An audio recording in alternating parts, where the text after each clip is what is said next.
Shalom, selamat pagi para pendengar Blessing Morning yang dikasihi Tuhan. Bersyukur pada pagi hari ini kita dapat berjumpa kembali di hari yang baru yang Tuhan anugerahkan kepada kita. Dan pada hari ini Tuhan telah menyediakan berkat, yaitu firman-Nya untuk memberikan kekuatan dan pemahaman kepada kita. Kita akan bersama-sama mendengarkan firman Tuhan yang terambil dari kitab Yeskel pasal yang ke-35 ayat yang ke-10 sampai 12a. Nanti Ibu Emma yang akan membacakan ayat-ayat ini. Yeskel pasal 35 ayat 10 sampai 12a. Oleh sebab engkau mengatakan, kedua bangsa itu dan kedua negeri itu akan menjadi milikku dan kita akan memilikinya. Sebetulnya Tuhan ada di situ. Oleh sebab itu, demi aku yang hidup, demikianlah firman Tuhan Allah. Aku akan memperlakukan engkau seperti engkau memperlakukan mereka dalam murkamu dan cemburumu yang timbul dari kebencianmu terhadap mereka.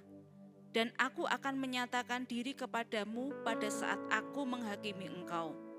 Dan engkau akan mengetahui bahwa aku, Tuhan, mendengar segala penistaanmu yang kau ucapkan melawan gunung-gunung Israel.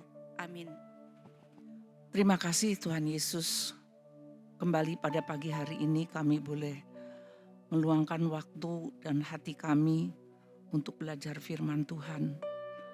Oleh karena Allah Roh Kudus saja yang dapat memberikan pemahaman kepada kami, sehingga kami boleh belajar mendalami setiap kebenaran firman Tuhan. Dan biarlah kami boleh mengerti tentang segala sesuatu yang sedang terjadi adalah di dalam pengamatan Tuhan. Kiranya berkat Tuhan atas kami pada pagi hari ini. Dalam nama Yesus kami berdoa. Haleluya. Amin.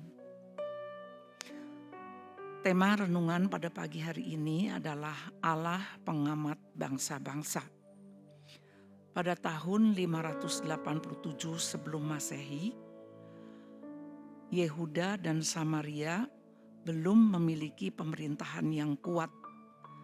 Oleh karena itu, pada waktu itu bangsa Edom atau keturunan Esau adalah saudara daripada Israel, yaitu keturunan Yakub sendiri.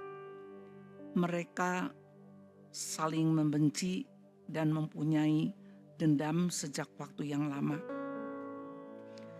Edom mengatakan bahwa dua negara itu atau dua bangsa yang disebutkan, yaitu Yehuda dan Samaria. Yehuda ibu kota dari Israel Selatan dan Samaria ibu kota dari Israel Utara. Edom merasa lebih kuat daripada dua bangsa tersebut. Oleh karenanya Edom mengatakan kita akan memiliki dan akan merebut tempat itu. Sedangkan firman Tuhan berkata di ayat yang ke-10, aku ada di situ. Artinya Allah berdiam di tengah-tengah bangsa pilihannya. Di dalam ayat yang ke-11 Allah mengatakan bahwa demi aku yang hidup, aku akan memperlakukan engkau dalam kemurkaanku seperti engkau memperlakukan kedua bangsa tersebut. Di dalam ayat yang ke-12a dikatakan bahwa ketika Edom menista, menghina Israel Selatan dan Israel Utara, Tuhan juga mendengarkan penistaan-penistaan yang dilontarkan Edom kepada dua bangsa tersebut. Dengan demikian, kita dapat melihat bahwa Allah itu adalah pengamat daripada bangsa-bangsa yang ada di bumi ini sejak dahulu kala.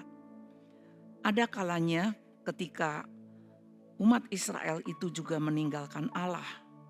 Allah juga membiarkan bangsa-bangsa lain untuk berkuasa atas mereka seperti pada zaman Nebukadnezar, Babel, kemudian Syria dan Persia yang sekarang adalah Iran.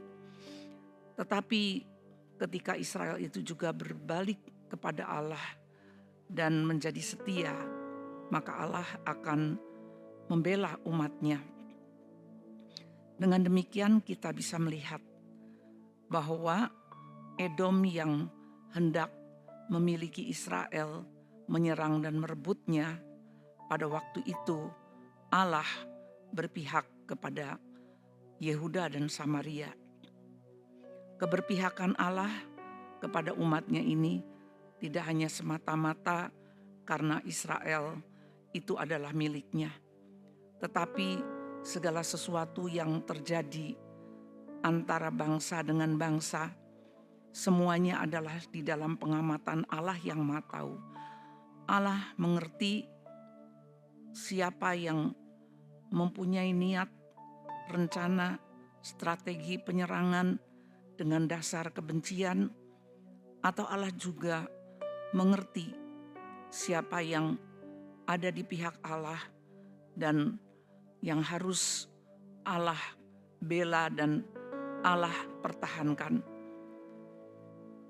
Jadi bagi kita yang hari-hari ini mendengar gejolak kondisi perang antar bangsa, biarlah kita terus berdoa dan percaya bahwa segala sesuatu yang terjadi, yaitu peperangan antar bangsa, semuanya ada di dalam pengamatan Allah dan semuanya adalah seizin Allah.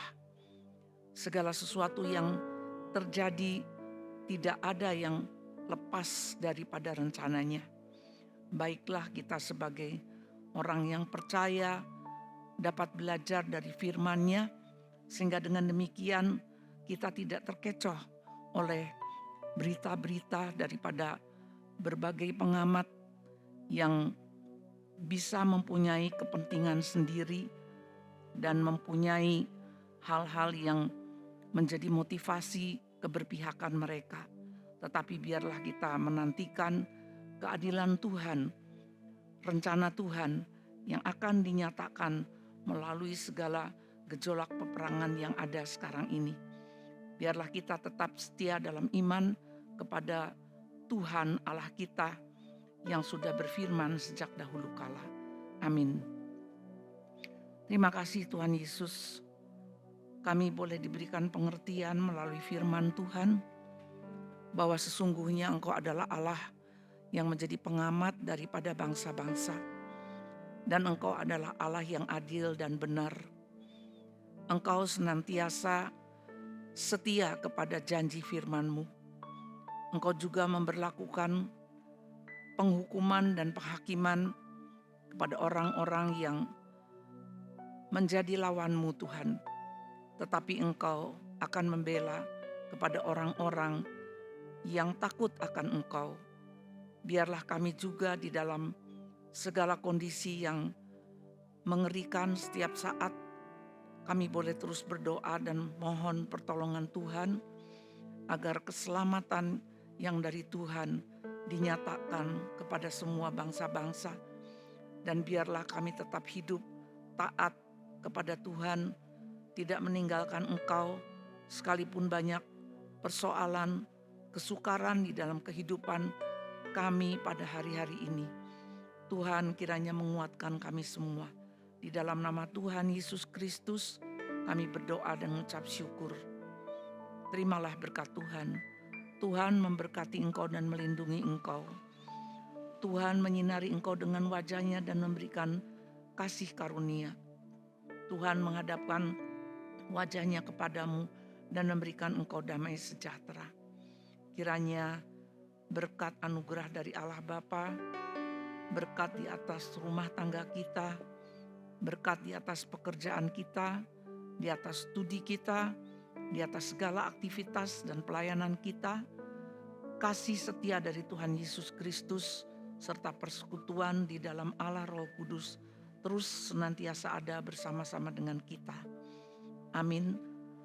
Selamat pagi, selamat beraktivitas, Tuhan Yesus menyertai.